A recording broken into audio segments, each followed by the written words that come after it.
Hello guys. सो आज हम करने वाले हैं कुछ important English to Hindi means these are legal language some phrases और वर्ड्स जो कि हमारे आने वाले पेपर में जो एग्ज़ाम है हमारा एलएलबी फर्स्ट का and it is for legal language. तो अब हम कुछ करने वाले हैं एज कुछ इंग्लिश के शब्द जो कि जनरली हमारे कोर्ट्स में यूज़ होते हैं और इन्हीं में से मोस्ट ऑफ द क्वेश्चंस और मोस्ट ऑफ द वर्ड्स आने वाले हैं जो कि क्वेश्चंस के रूप में रहेंगे। और ये अभी मैंने जो निकाले हैं कुछ इंपॉर्टेंट वर्ड्स, ये है 511 के करीब।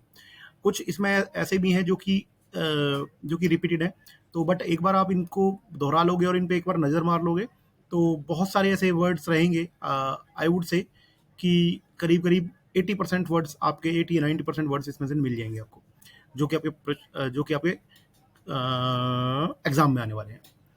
तो सबसे पहले हम स्टार्ट करते हैं। सो एबेटमेंट, एबेटमेंट इज घटना एंड एक्सेशन, एक्सेशन इज प्रवेश, अकॉम्प्लाइज इज साथी, एक्नॉलेजमेंट तो ये पता ही होगा, तो इसका एक्नॉलेजमेंट को बोलते हैं मान्यता पत्र। एक्विटल इज बरी, एक्टस रियूस, सो ये एक्टर रियूस करके ये वर्ड है, एक्टस रियस करके वर्ड है। ये जो वर्ड है लैटिन का है, तो ऐसे लैटिन के हमसे बहुत सारे फ्रेजेस देखेंगे, तो इनको ध्यान रखना है। ये लैटिन के फ्रेजेस बहुत आते हैं। एक्टस रियस इज कृत्य, एडॉक अस्थाई, ये हम जनरल लाइफ में बहुत यूज करते हैं एडॉक, दिस इज अस्थाई। एडेंडम पूरक बिल, एडजस्टिकेट निर्णय करना, एडमिनिस्ट्रेटर प्रशासक। और गाइज मैं आपको बता दूं कि ये वो जो पूरी पूरी लिस्ट है मैं इस वीडियो के लास्ट में डालने वाला हूँ, क्योंकि मेरे बोलने से इतना कोई फर्क नहीं पड़ेगा। आप जब खुद पढ़ोगे और एक दो बार दोहरा लोगे इसे, तो आपके दिमाग में फिट हो जाएंगे, कहीं ना कहीं क्लिक कर जाएंगे। जब भी आपके पास क्वेश्चन पेपर आपके हाथ में होगा तो क्लिक कर जाएंगे, हाँ ये मैंने पढ़ा हुआ है, इसका मतलब ये कुछ आसपास ही होता है, तो आपको आइडिया मिल जाएगा। एडवर्सरी इज प्रतिद्वंदी, तो एडवर्स से बना हुआ है। एडवर्स मीन्स कुछ किसी के खिलाफ होना, उल्टा होना, तो एडवर्सरी इज प्रतिद्वंदी। एफिडेविट इज प्रतिज्ञा पत्र, जो हम बहुत बनवाते हैं एफिडेविट आजकल। एग्रीगेट, एग्रीगेट यानी इकट्ठा होना, संचय करना। एलियन, एलियन मतलब आप समझ लगा सकते हो, alien is something which is not from us, मतलब जो पराया है। एलईबी, एलईबी ये लास्ट हमारे 2022 में ही पूछा गया। तो एलईबी एक ऐसी टर्म होती है जिसमें कि ये टर्म हम यूज करते हैं अधिकतर जब क्रिमिनल केसेस होते हैं, तो उसमें क्रिमिनल बोलता है कि मैं उस जगह पर मौजूद ही नहीं था जहाँ पे ये क्राइम हुआ था, तो ये एलईबी यूज होता है वहाँ। तो ये याद रखना कि एलईबी यूज होता है कि व्हेन द एक्यूजर सेज कि I was not available at the place of crime, तो this is alibi. Alibi is also Latin word. Allegation आरोप है। अमेंडमेंट संशोधन। एंसिलरी सहायक। आंसर उत्तर। एंटी ट्रस्ट विरोधालत, विरोधा अदालत। तो एंटी मीन्स विरोध, trust means some trust, right. So विरोध अदालत। Appear is appeal, is appeal. एप्ले एपेलेंट इज प्रकटकर्ता। सो यहाँ पे ये दो तीन वर्ड है, appellant, appellant, appellate and appeal. तो इसमें ध्यान रखना कि ये प्रकट करता है, एपेलेंट इज प्रकट करता, एपेलेट इज अपीलीय, कि कोई चीज हमारी अपीलीय है या नहीं है, तो अपीलीय एपेलेट यूज करते हैं। तो ये हमारे पास जो क्वेश्चन पेपर होगा उसके अंदर ये कुछ सेंटेंसेस आएंगे जिसमें से कि आपको ये सेलेक्ट करने होंगे कि एपेलेट यूज होना है या एपेलेंट यूज होना है या अपील यूज होना है वहाँ पे। तो आर्बिट्रेशन इज मध्यस्थता। एरेगमेंट, एरेगमेंट इज अपराध प्रकट करना, अपराध प्रकट करना। अरेस्ट वारंट इज गिरफ्तारी warrant. Assumption of risk, assumption तो पता ही है आपको कि एज्यूम करना किसी चीज को, अंदाजा लगाना, तो जोखिम स्वीकृति। एजम्पशन ऑफ रिस्क को किसी ने जो एज्यूम करके उस रिस्क को उस पर स्वीकृति दी है अपनी, यानी कि अपना उसमें एक्सेप्टेंस दिया है। अटैचमेंट इज लगान, लगान और वी कैन से कि जैसे कुछ चीज अटैच कर देते हैं तो संलग्न या कुछ बोल सकते हैं। बेलिफ इज दफ्तरी, बेलिफ इज दफ्तरी। बैंक्रप्सी दिवालियापन। बैटरी, बैटरी इसका पता नहीं है क्या है, देखते हैं इसको बाद में। बाइफरकेट, और आप एक काम कर सकते हैं, बैटरी को खुद गूगल करिए, सर्च करिए किस लिए यूज होता है। बाइफरकेट द्विभाजन। बिल ऑफ सेल, बेचने का बिल, अच्छा ठीक है, बेचने का कोई चीज हम बोलेंगे तो बिल ऑफ सेल होगा वो, ओके। जैसे कि कोई बिल होगा हमारे पास, हम कहीं से कुछ चीज हम किसी ने सेल करी तो वो हमें बिल लिख देता है, राइट? तो वो बिल ऑफ सेल होता है। बर्डन ऑफ प्रूफ, प्रमाण का बोझ, बाय लॉ यानी बाय नियम, कि कोई हम काम कर रहे हैं, इज इट बाय लॉ और is it not by law. तो तो हम उसमें यूज करते हैं ये फ्रेज। कैपिटल ऑफेंस, मुकदमेबाजी, कैपिटल ऑफेंस इज मुकदमेबाजी, ओके। केस लॉ, प्राधिकृत उपयुक्तों का अध्ययन, केस लॉ, प्राधिकृत उपयुक्तियों का अध्ययन। कॉज ऑफ एक्शन, कार्रवाई का कारण। सर्टी सर्टिलरी सर्टररी सर्टररी इज प्रमाण पत्र। चैटल इज सामान। साइट इज उद्धरण देना।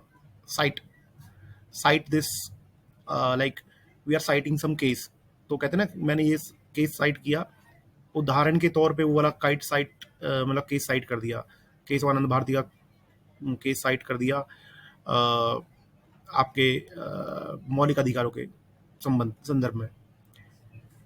और सिविल लॉ नागरिक कानून हो गया। क्लेमेंट हो गया दावेदार। कोडिसिल इस संशोधन। कोलेट्रल इस सहायक। कॉमन लॉ सामान्य कानून। कंपैरेटिव नेग्लिजेंस तुलनात्मक। कंपैरेटिव नेग्लिजेंस, कंपैरेटिव समझ गया कि किसी चीज से कंपेरिजन हो रहा है, नेग्लिजेंस इज कंपैरेटिव तुलनात्मक लापरवाही। कंपनसेटरी डैमेज, परिहारी नुकसान, यानी जो कोई कंपनसेट किया जा सकता है ऐसा डैमेज, तो परिहारी नुकसान। परिहारी हिंदी का वर्ड है, ये टिपिकल वर्ड लग रहा है, तो जो कंपनसेट ही कर सके। कंप्लेनेंट शिकायतकर्ता। कंडेमनेशन निंदा, ये तो कंडेम करना, किसी को निंदा करना। आपत्तिजनक, confession is confession confession is आपत्तिजनक, ठीक है। कन्फेशन हम ऐसे करते थे कि कोई चीज़ मैंने कन्फेस करी, तो यानी कि स्वीकार करी, या मैंने वो मतलब मेरा इंप्रेशन यही है, बट यहाँ आपत्तिजनक है, तो ध्यान रखना। या आप गूगल भी कर सकते हैं, उसमें कुछ वैसे अधिकतर सही होंगे, बट कुछ गलत हैं, तो आप जस्ट डबल चेक करने के लिए आप गूगल कर लीजिए कन्फेशन का क्या होगा। कॉन्सिक्वेंशियल डैमेजेस, परिणामी नुकसान, जैसे हम कोई करते हैं कि इस, अगर आप मेरे को ये कहोगे तो think about it, there would be consequential damages. अगर आपने मेरे साथ ये किया तो कॉन्सिक्वेंशियल डैमेजेस होंगे इसके अगेंस्ट, तो यानी परिणामी नुकसान हो सकते हैं। कॉन्स्टिट्यूशन इज संविधान। कंस्ट्रक्ट नोटिस, निर्णात्मक सूचना। कंस्ट्रक्टिव नोटिस, तो निर्माणात्मक, तो कंस्ट्रक्शन इज निर्माण, कंस्ट्रक्टिव भी निर्माण, कंस्ट्रक्शन से बना हुआ है, तो कंस्ट्रक्टिव नोटिस इज निर्माणात्मक सूचना। कंटेम्प्ट ऑफ कोर्ट, अदालत की अवमानना, ये तो कंटेम्प्ट ऑफ कोर्ट तो आपने वर्ड बहुत डेली लाइफ में सुना होगा। कॉन्टिंजेंट कॉन्टिंजेंट फी, आकस्मिक शुल्क। कंटिंजेंट फी, आकस्मिक शुल्क कुछ देना हो किसी को, तो कंटिंजेंट ये याद रखना, फी तो बताइए आपको, आकस्मिक है इसका मतलब। कॉन्ट्रैक्ट लॉ, समझौता कानून, तो कॉन्ट्रैक्ट समझौता, लॉ इज कानून। कन्विक्शन, दो सिद्धि। और इस पे है काउंटर क्लेम, उत्तर दावा। काउंटर क्लेम, ये तो क्लेम दावा। काउंटर क्लेम यानी तुम किसी के खिलाफ क्लेम कर रहे हो, वो तुम्हारे अगेंस्ट दोबारा क्लेम कर दे, तुम्हारे खिलाफ ही क्लेम कर दे, तुम किसी पे क्लेम कर रहे हो वो तुम्हारे खिलाफ क्लेम कर दे, तो बोलते हैं काउंटर क्लेम किया भाई इसने। कोर्ट रिपोर्टर, न्यायिक प्रतिवेदक, तो कोर्ट का रिपोर्टर है न्यायिक प्रतिवेदक। क्रेटर्स, क्रेटर इज ऋणदाता। तो अभी 61 हो गए हैं, ऐसे ही आप सारे पढ़ लेना, तो मैं लिस्ट डाल रहा हूँ, एक एक करके मेरा बताना और इस वीडियो को लंबा करना कोई पर्पज नहीं है। और हाँ, एक चीज़ और बताना चाह रहा हूँ, महत्वपूर्ण चीज़ जो है वो ये है कि यहाँ पे लास्ट में मैंने ये दिए हुए हैं, ये सारे के सारे जो वर्ड हैं ये बहुत ज़्यादा पूछे जाते हैं, और ये करीब 200 वर्ड हैं, वर्ड नहीं, इनको फ्रेजेस बोलिए, और ये लेटिन से लिए गए हैं अधिकतर, जैसे एब इनिशियो, तो एब इनिशियो ही आरंभ से, तो कभी कभी बोलते हैं वॉइड एब इनिशियो, तो वॉइड एब इनिशियो का मतलब होता है कि प्रारंभ से ही शून्य है कोई चीज़, है ना। तो एक्टस रियूज, ये वही है जो हमने आगे पढ़ा था, पहले की पढ़ा था। तो ये कृत्य हो गया, कोई भी। एड कोलिगेंडा बोना, संपत्ति जमा करने के लिए। एड, तो ये लास्ट मूवमेंट पे आप ना एक दो बार इसे दोहरा के चले जाओगे, एक बार या दो बार आप पढ़ लोगे तो इससे एक आपको आइडिया आ जाएगा। कोई कोई वर्ड जैसे मिले जुले से होते हैं, तो आप जैसे डी जूरी, तो डिजूरी इसमें लिखा हुआ है, तो जूरिस डिस्टेंस से लिया हुआ है ज्यूरी, तो वो हो गया। ये जैसे ये डी फैक्टो है, तो फैक्टो यानी कि फैक्ट में किसी बात को हम फैक्ट से कहते हैं, यानी प्राकृतिक रूप से कहते हैं, यानी कि हम इनफैक्ट हम कह रहे हैं कि वास्तव में ये ऐसी चीज़ है, तो प्राकृतिक रूप में ऐसी चीज़ है, डिफैक्ट हो गया। तो इस तरीके से आप थोड़ा सा उसको एक अपने मन में कनेक्शन भी बना सकते हैं कि भाई ये अगर शब्द आएगा तो उसका मतलब ये हो सकता है। मतलब ये जरूरी नहीं है कि आपको सारा याद हो, बस एक आपको आइडिया मिल जाएगा। तो ये मैं डाल रहा हूँ, दो बार आप इसको अच्छी तरह अड़ जाना, रट तो कोई सकता ही नहीं है, पड़ जाना, रट सकते तो भाई रट लेना। चलो, बाय-बाय।